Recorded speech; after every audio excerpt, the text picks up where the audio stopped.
ধন্যবাদ দিই। 2016-তে আমি অপারেশন হয়েছি।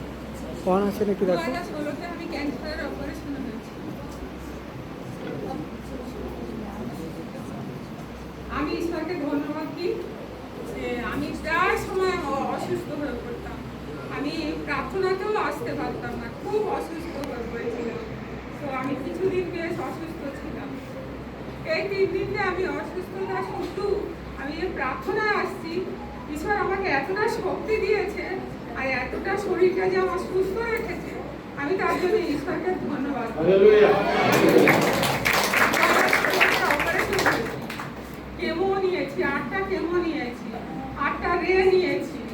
আমার ক্যান্সার চলে গেছে, কিন্তু আমার গলব্লাডারে স্টোন ছিল, সেটাও অপারেশন হয়েছে। তারপরে বেশ সব সময় আমি অসুস্থ, সব সময় প্রায় সময় অসুস্থ। তারপরে আমার জ্বর হয়েছিল, প্রচণ্ড জ্বর, আমি উঠতে পারছিলাম।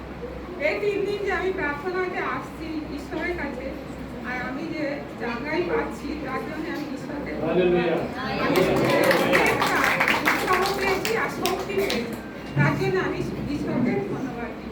এরকম যেন আমি শক্তি পাই আর যেন ঈশ্বরের কাছে সবসময় আসতে পারি, পবিত্র আত্মা যেন আমাকে সাহায্য করে।